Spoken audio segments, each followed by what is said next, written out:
las 9 de la noche y 48 minutos. Vamos a establecer una nueva conexión con nuestra unidad móvil número 2. Adelante, compañeros. Muy buenas noches, señoras y señores. Nos hallamos en las estribaciones de la Serra Grossa, donde les decíamos antes, cuando nos encontrábamos informándoles a ustedes, en el puerto de Benigain, donde hubo el incendio, acontece también estos eventos y sigue quemándose grandes zonas de pinos, nos hemos desplazado, como decíamos, con nuestra unidad móvil número 2 a la zona de Bisquer, en la Serra Grossa, donde hay un gran incendio, ya habiéndose quemado ambas partes de la Nacional 340, donde hay grandes extensiones de pino.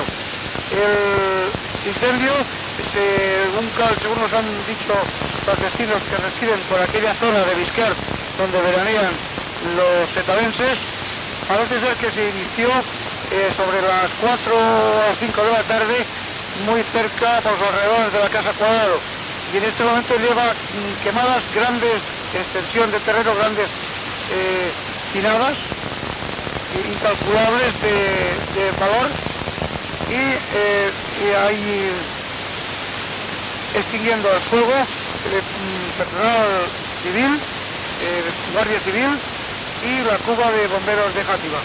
Al parecer han sido desalojados varios chalés de la zona afectada, puesto que amenaza el fuego que está en los alrededores. Seguiremos informándoles. Adelante, Radio Alcira. Gracias por la información. Aquí en los estudios seguimos con la música de José Luis Perales. Y ahora como final escuchamos estos dos temas, un velero llamado Libertad y Tú como yo. Y así con este LP, lo mejor de José Luis Perales, así hemos complacido a Ana de aquí de Alcira, simplemente Ana.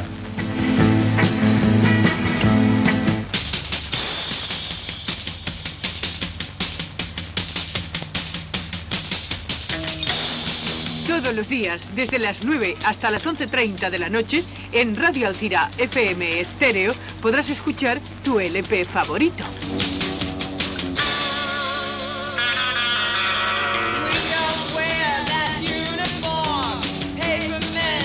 Escribe tus cartas solicitando el tuyo y te complaceremos.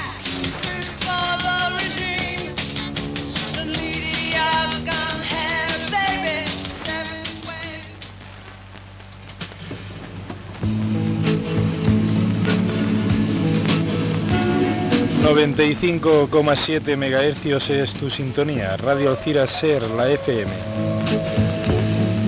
Ya dentro de unos momentos les vamos a ofrecer el informativo de la SER de las 10 de la noche.